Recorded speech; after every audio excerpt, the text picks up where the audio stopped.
చేస్తుంది. Unfair day కదా, confuse చేయట్లేదు కదా నేను మిమ్మల్ని. ఎందుకు చేసింది? కరెక్ట్గా ఎలా చేయగలిగింది? సతీత్వ శక్తితోని. మీరు మీ కుటుంబం చూసుకోండి, మీ భర్తను మీ పిల్లల్ని చూసుకుంటూ మీ దగ్గరలో ఉన్న గుడిని దత్తత తీసుకోండి. మీ దగ్గర ఉన్న ఆడవాళ్ళందరూ అక్కడ ఒక గుడిలోని మహిళా ధార్మిక సంఘం అనేసి సంస్థలాగా స్థాపించండి. అక్కడ మీరు ప్రతి వారం ఆడవాళ్ళందరూ లలిత సహస్రనామాలు కానీ అట్లా ఏమైనా పెట్టుకొని ప్రతి వారం ఆ గుడిలో చదవండి.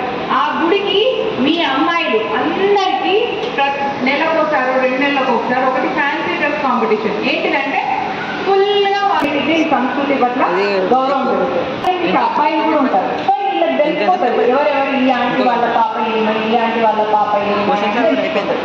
రేపు అమ్మాయిని ఎవరైనా జిహాదీ ఎక్కడైనా ట్రాక్ చేస్తే మీకు వాడు వచ్చేసి ఇన్ఫర్మేషన్ ఇస్తారు, మీ అమ్మాయి ఫలానా అక్కడ ఎవరితోనో తిరుగుతుంది అని.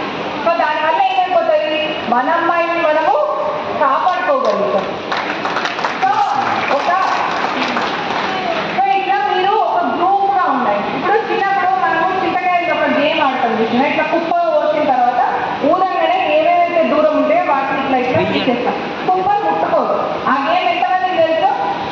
మీరు ఎట్లా కుప్పలు లెక్క ఉంటే మనల్ని ఏ జిహాదీ గారిని టచ్ చేయలేదు. మన అమ్మాయిలు సేఫ్ గా ఉంటారు. ఎవరెవరైతే న్యూక్లియర్ అంటే ఆ కుప్పలో అటు ఇటుగా పడిపోయిన వాటిని ఇట్లా ఇట్లా తీసేస్తాం కదా ఆ గేమ్ లో, అట్లా వాళ్ళు వెతుకుతారు అన్నమాట. ఎవరెవరైతే ఇండివిజువల్ ఉన్నారో వాళ్ళని తీసేస్తా ఉంటారు. మీరు మీ పిల్లలకి